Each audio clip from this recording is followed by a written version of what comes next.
Hello, and thank you for joining me again in a discussion regarding reintroduction and management of gray wolves, Canis lupus, in Colorado. Again, my name is Sean Ulansky. I will be the presenter today. This plan continues with the vision of building a more complete ecosystem that reflects the biodiversity of Colorado before its settlement by people of European descent, while ensuring the relationships between people and wildlife are minimally altered. This means that ranchers, hunters, photographers, and all other user groups should notice little difference in what they have grown accustomed to seeing or experiencing, with the exception of an additional species.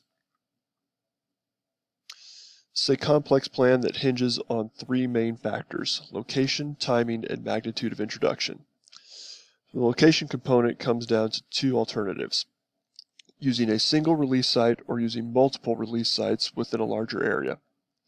Use of a single site is a preferred alternative as it adds a control measure, allowing managers to better establish dispersal patterns for multiple releases in a single terrain type, limiting the number of herds impacted by the initial release and giving communities near to which wolves will eventually migrate an opportunity to learn from their neighbors and work with them. Use of multiple sites would give managers a chance to observe the interactions between wolves migrating to the same area from other locales. However, this also means an increased risk of interspecific canicide as territorial conflicts arise. Additionally, multiple sites would allow for observation of prey selection differences based on terrain and abundance, but this could result in wolves being forced into more interactions with livestock, forcing the third point, experimentation with various mitigation techniques, to be initiated when managers may not be prepared.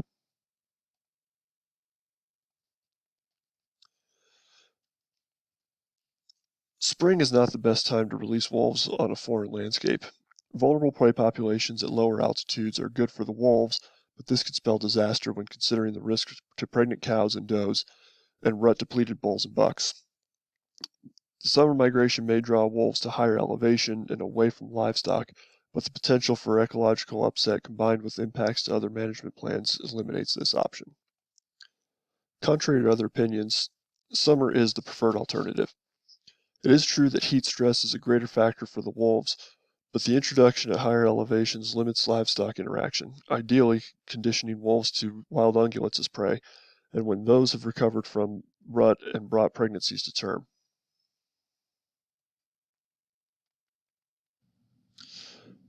Fall will be avoided as there is potential for interference in breeding.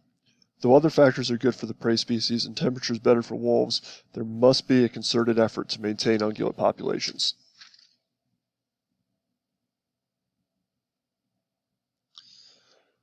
Winter favors wolves entirely, as the introduction of a novel predator to a nutrient-deprived, pregnant, and energy-depleted prey species is a recipe for disaster.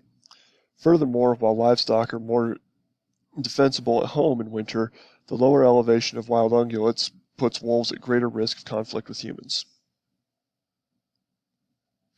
The pace at which wolves are released onto the landscape will largely determine their impact and success.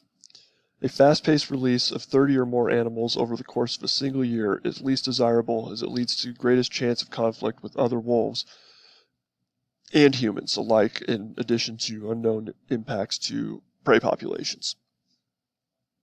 A medium release pace is greatly preferred as it allows for a more gradual introduction to ungulate herds, reduced competition over a fast pace while still setting the stage for up to 7 breeding pairs and therefore 7 packs. A slow pace is risky and expensive. If the initial 2 to 5 pairs encounter hardships and conflicts leading to death, the entire process from capture to release must be repeated. Additionally, having only a few family units limits the data in studies. All 3 facets will be deemed successful when at least 2 breeding pairs of wolves raise at least 2 pups to 1 year old. This will constitute 2 functioning packs.